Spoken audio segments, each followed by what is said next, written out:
Voilà, et bonjour et bienvenue sur l'espace dédié au site mécaniqueuniverselle.net, le site qui s'efforce de démontrer que l'humanité dans son ensemble évolue vers son ultime perfection. Cette perfection, c'est la paix universelle, l'écologie 100%, la fin de l'homme loup pour l'homme, donc un homme qui est absolument inoffensif envers ses congénères, qui ne maltraite plus du tout ses congénères, etc., etc. Bon, on construit le paradis en somme et on l'ignore. On le construit sans le savoir. On arrive sur cette planète voilà, en tant que bébé, puis on est projeté dans ce monde, on travaille, on donne toutes les minutes de notre existence, toutes les heures de nos vies, toutes les journées où nous sommes présents sur Terre, on le consacre à la construction de cette humanité. De quelque manière qu'on agisse, ça construit l'humanité. Qu'on détruise, que ça soit à travers la destruction ou la construction, que ça soit en tant que saint ou qu'assassin, malheureusement c'est comme ça, eh bien on travaille pour l'humanité. Voilà. Et pour éclairer ce propos qui est un peu provocateur, mais l'assassin oblige l'humanité à travailler contre lui, à trouver des moyens de réduire la criminalité, de réduire, etc., etc. Donc, il force l'humanité à changer par leur comportement. Donc, il n'y a pas de, finalement, voilà, il n'y a pas de... Tout le monde travaille à cette humanité. Le mendiant au coin d'une rue travaille autant que le chef de l'État. Mais exactement pareil, parce qu'il donne l'entièreté de son existence à l'évolution de l'humanité. Et ça, le barème de l'évolution, c'est celui-là. C'est le temps de notre vie, tout le temps de notre vie, qu'on vive 1 heure ou qu'on vive 100 ans, on a donné l'entièreté de notre existence à l'évolution de l'humanité. Et ça nous met tous égaux pour l'évolution de l'humanité. Voilà. Parce qu'un battement d'aile de ce côté-ci peut faire une tempête de l'autre côté. Donc, un bébé qui meurt né, qui meurt à un jour, eh ben, il travaille autant l'humanité. On ne sait pas les répercussions de tout ce qu'il a travaillé à cette humanité, parce que il va bouger, il va changer le caractère de ses parents, des amis autour. Il y a tout un tas de choses il motive tout un tas de façons de vivre incroyables, qui vont se répercuter peut-être, qui vont changer le cours des relations avec les autres enfants ou avec voilà, qui vont se transmettre de génération en génération. Et au final, cette petite existence d'un jour aura créé quelque chose d'inouï au bout des choses. Donc, tout est égal dans cette humanité. Voilà. Alors, pour démontrer cette théorie, je m'appuie sur des ouvrages de temps en temps que je rencontre. Et là, c'est par exemple « Eros et Thanatos » de Norman O'Brown. La psychanalyse appliquée à l'histoire. C'est génial. Je ne connaissais pas cet auteur. J'ai trouvé ce bouquin dans une poubelle, à vrai dire. Et donc, je lis, je commente, et voilà. Et quand, en fait, ce qui m'a attiré à ce livre, c'est en l'ouvrant aux pages où j'en suis, là, donc ce chapitre, la mort, le temps et l'éternité, j'ai lu Nirvana et j'ai dit, tiens, voilà, ça m'intéresse, psychanalyse, Nirvana, parce que l'humanité, dans son ensemble, va vers sa perfection et c'est le Nirvana. C'est l'extase, c'est l'éveil, c'est la sagesse, peu importe comment on appelle cet état-là, l'ataraxie, peu importe, on va vers cet état-là, facile, voilà. Alors, je reprends la lecture. Je me suis trompé dans les dernières vidéos. C'est la 10e, celle-ci. Non seulement la doctrine freudienne permet d'ouvrir une percée vers le moi nouménal, mais elle fournit également les moyens d'attaque contre l'équation kantienne qui met en parallèle le schéma du temps avec la réalité. On a vu juste dans la vidéo précédente que pour Kant, le temps, c'est une création de l'esprit humain. Mais évidemment, nous étions des primates naturels.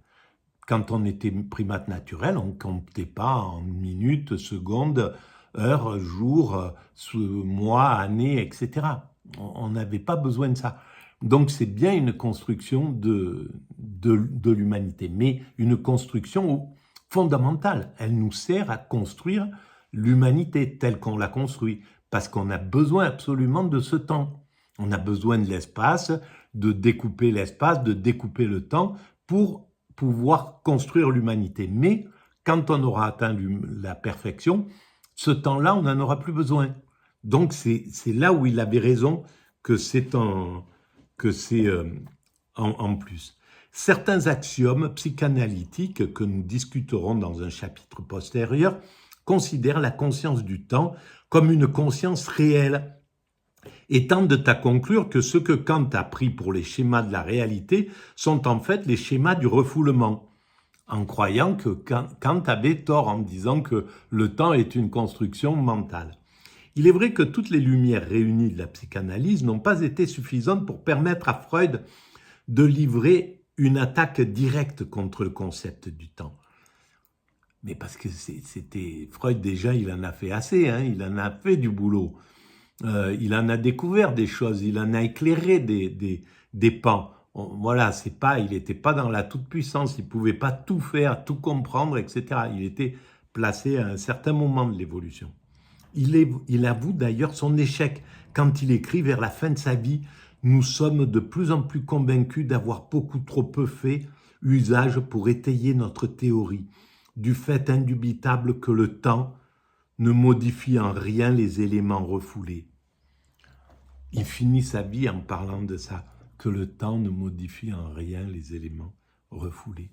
Parce que le temps, le seul moyen de modifier les éléments refoulés, c'est-à-dire ce qui fait que on va vivre des traumatismes dans notre enfance, ne serait-ce que l'accouchement peut-être nous amène à des sensations qu'on n'arrive pas à exprimer et qu'on va refouler et qui vont impacter toute notre existence en fait. Mais c'est le lot, hein.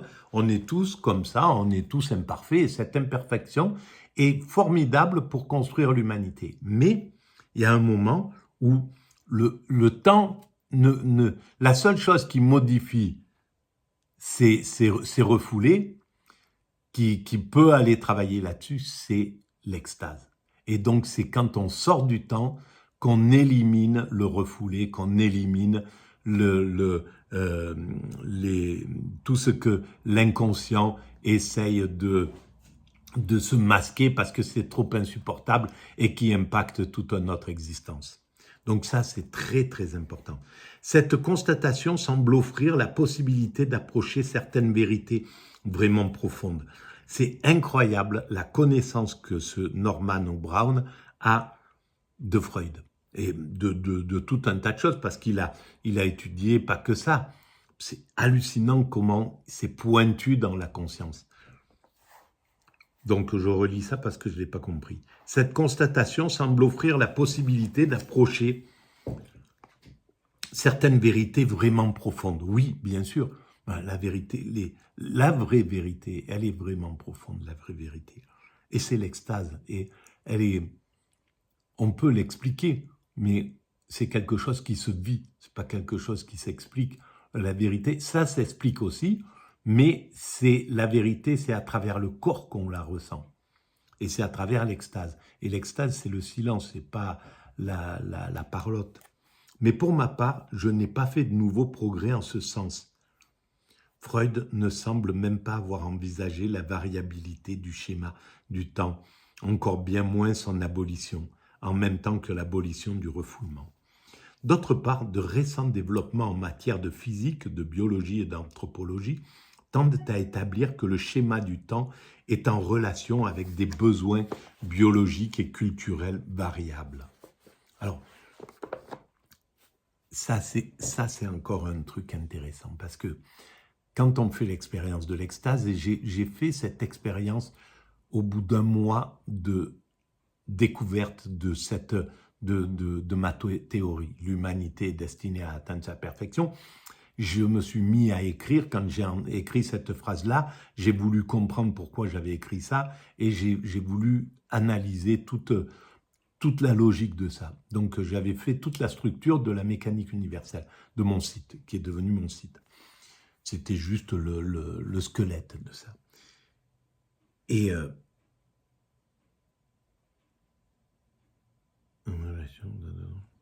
qu'est-ce que je voulais dire? Voilà, c'est ça. Donc, un mois après, je tombe en état d'extase. Je sais pas ce qui m'arrive, je vis ce truc-là. Voilà, j'avais l'impression d'avoir accompli ma vie et que tout était parfait, que c'était vraiment génial, quoi. Et j'écrivais que tout était parfait, que le monde tel qu'il était, enfin, tout était résolu dans ma vie et je me sentais dans une paix vraiment belle. Et d'un seul coup, je suis tombé dans cet état-là, sans comprendre ce qui se passait, et j'ai vécu une semaine dans cet état. Et dans cet état-là, le temps existe. Évidemment, je l'ai compris après, parce que je n'ai rien capté à ce que je vivais. Je l'ai vécu, et c'est un mois après, en me rappelant ce que j'ai vécu, en me rappelant cet état, cette expérience, que j'ai commencé à analyser, à étudier, et ça m'a permis de comprendre ce que c'était que l'extase, pourquoi l'extase. Donc, il n'y a rien qui arrive au hasard. C'est arrivé à un point exactement nommé. Voilà, alors je ne veux pas en parler de façon spirituelle ou de façon ésotérique, parce que j'ai pas envie de... Mais je le ressens comme c'est arrivé, voilà, c'est pas arrivé par hasard. Maintenant, comme je peux pas le prouver, même moi, je suis sceptique devant ces affirmations intuitives que j'ai. Parce que je j'aime pas dire que oui, l'ésotérique a raison, par exemple. Je veux bien croire qu'il y a je veux bien croire aux choses, mais j'ai pas assez plongé là-dedans pour y croire. Je suis plutôt sceptique. Bon, bref. Dans cet état-là d'extase, j'étais toujours... Il y avait une horloge biologique qui me vivait à l'intérieur de moi, sans que je pense au temps. J'ai pas fait une seule fois référence au temps, disant, tiens, c'est midi, il faut que je mange. Je me suis laissé guider. Tous les jours, à telle heure, j'étais devant mon repas. Tous les jours, à telle heure, j'étais en train de me coucher. Tous les jours, je me réveillais, etc., etc. Mais sans aucune référence au temps. Donc, quand il fallait que je boive, je buvais. Donc, j'avais pas perdu. J'étais complètement inconscient. J'étais en contemplation absolue.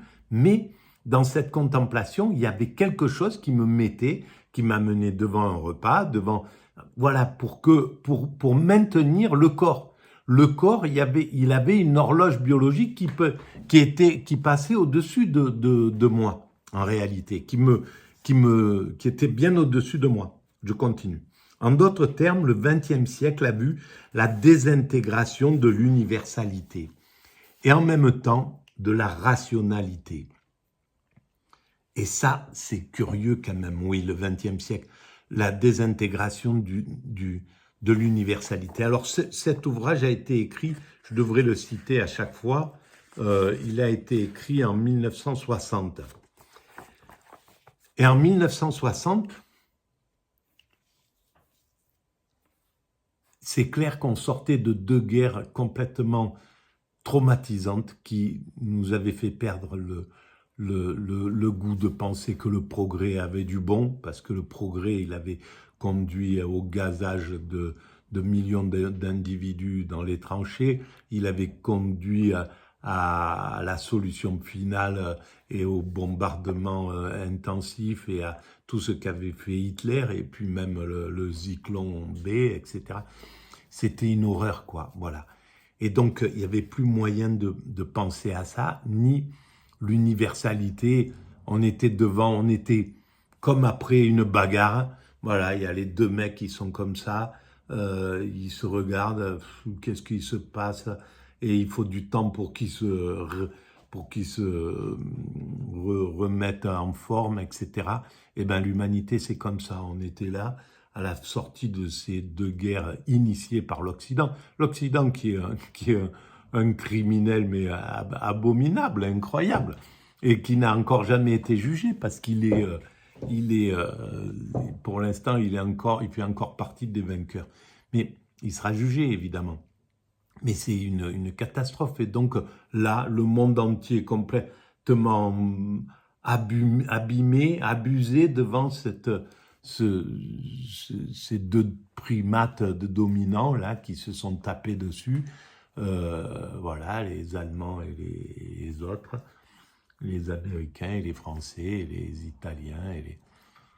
Bref, voilà. Et donc l'universalité était partie, mais elle est là toujours, du schéma du temps, a vu la désintégration de l'universalité et même de la rationalité du schéma du temps. En retardant la discussion du problème jusqu'au moment où nous serons en mesure d'exploiter la théorie psychanalytique des mécanismes du refoulement, mécanisme de défense, nous pouvons, alors voilà, c'est un mécanisme de défense, le refoulement, mais on n'en aura plus besoin quand on n'aura plus besoin de se défendre. Parce que c'est parce qu'on doit se défendre, parce que le monde est dangereux, comme tout le monde le dit. Hein. Il faut se défendre, il faut savoir, etc. etc. Donc, on prend le taureau à l'envers, on prend le problème à l'envers. Au lieu d'adoucir les durs, on cherche à durcir les doux, voilà, à endurcir les doux. Et c'est une aberration. Nous pouvons, je crois, envisager le sabbat de l'éternité, sans pour autant faire figure de mystique, si ce n'est dans le sens où l'espoir des choses meilleures revêt un caractère mystique. Je le comprends tellement. Je suis tellement d'accord avec ce Norman O'Brown. Quand on écrit sur la psychanalyse, on ne peut pas écrire, on se sent interdit sur la philosophie, on se sent interdit de parler d'une façon mystique. On laisse ça aux théologiens parce que on ne veut pas être catalogué, on veut pas. Il a compris que c'était mystique, que c'est religieux, que c'est proche de tout ça, mais il vaut mieux le laisser de côté et rester sur la rationnelle. C'est d'une intelligence absolue. Et pourtant, la perfection et le bonheur existeraient-ils dans l'éternité ? Une telle notion ne répond-elle pas à des objections émotionnelles au-delà des objections théoriques ? Les personnages faustiens que nous sommes ne peuvent imaginer le repos, le nirvana. J'ai écrit exactement tout ça sans connaître cet homme-là qui a écrit ça 60 ans avant. L'éternité autrement que sous l'aspect de la cessation de toute activité, en d'autres termes, de la mort. Voilà, on ne peut l'imaginer que comme ça, qu'en croyant que c'est la mort. Mais c'est peut-être pas la mort, c'est l'extase, le nirvana. C'est peut-être juste la paix, la jubilation permanente, je ne sais pas. Bref, mais même si c'était, c'est la fin du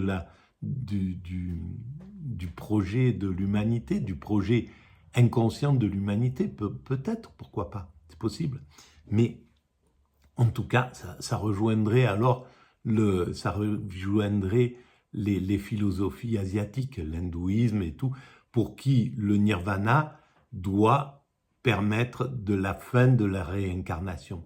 Donc la fin, en fait, ce qui est visé, c'est de ne plus revenir sur cette terre, souffrir, etc. Donc ça, c'est intéressant, tiens. C'est la fin des réincarnations, c'est peut-être juste la fin de la réincarnation de génération en génération, du mal, de la souffrance et des trucs comme ça. Donc, l'arrivée dans l'extase, c'est la fin de la réincarnation, mais pas de la mort. C'est autre chose. Peut-être, hein, peut-être c'est la mort aussi. Peut-être que l'humanité choisira, voilà, c'est confortable, parce que dans l'extase, on n'a plus peur de la mort. La mort, ça peut être l'extinction, c'est pas un souci, quoi. les choses sont accomplies, donc on est dans un état sans aucune crainte de la mort. La conclusion à laquelle nous voulons aboutir, ce n'est pas la mort plutôt que la vie, mais une sorte de conciliation entre la vie et la mort. Il nous faut donc soutenir la possibilité d'une activité vie qui soit aussi un repos. Voilà la clé. Bien sûr que c'est ça en fait.